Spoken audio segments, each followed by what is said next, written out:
Welcome back. With finals right around the corner, parents want to make sure their kids are set up to finish the semester strong. And this morning we are joined by Michelle Segallen, the CEO and founder of Successful Study Skills for Students, to talk about how one study skill can really make a difference, especially when it comes to final exams. Thank you so much for being here, Michelle. Thank you, Stephanie. Pleasure as always. Of course. So, first off, what should parents do? I mean, it's tough getting your child to study if they don't want to. What can you do to motivate them?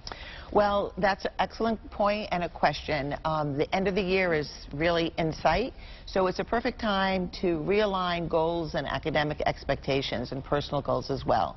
So sometimes with a student, a little incentive might be a good idea, maybe a special trip, maybe a nice surprise at the end of the semester, but we're really to the countdown right now. Right, exactly. So it sounds like incentive, maybe a little bribing isn't so bad? A little bribing sometimes is great, and the most important thing is the little steps along the way to that are really the thing that we want to reward mostly, even though we're looking for a big win at the end. So for example, if your student, one goal might be setting if your student doesn't self-advocate too much or doesn't ask too many questions in class, maybe that would be a goal, is to have your student maybe see the teacher before or after class to ask questions. You really want to encourage little steps to get to the end result. And we were talking during the break, you said quizzing is so important when it comes to exams. Yes, quizzes are a wonderful diagnostic tool. Quizzes will tell you what you know and what you don't know. And chances are whatever will be on a quiz will then be on a test and will then be on a final. So whatever you don't know on a quiz, that's a great opportunity for you to double down and study that particular area. So when you come to the test, you can do better on the test, and then you'll know that's a little bit of a heads up of what will be on the exam. And so should you do these quizzes as well at home as a study skill? Yes, absolutely. Well, when the teacher gives you quizzes, throughout a unit, let's say 10 days, 2 weeks, chances are there'll be a quiz in between.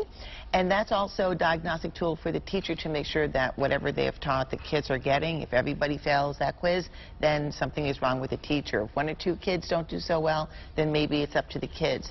So to double down and study that area. So when you take a quiz and the questions that you don't get right, those are the questions that you need to make a note of and make sure that you know, because they'll be, as I said, on the test or on the final, and on the final. Also, when it comes to quizzes, you should save them, I take it, right? You Yes. got to hold on to these things. Absolutely. That's a really terrific point and an important point.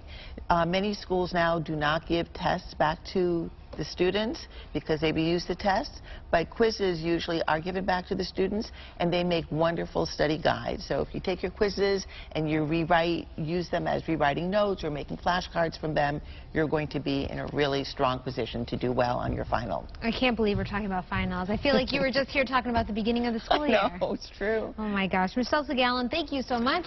Thank you. Successful Study Skills for Students is where you can find her, and you can find out more about them on our website. Just head to WTNH.com, click on the On Air tab, and pull it down to the Good Morning Connecticut Weekend section.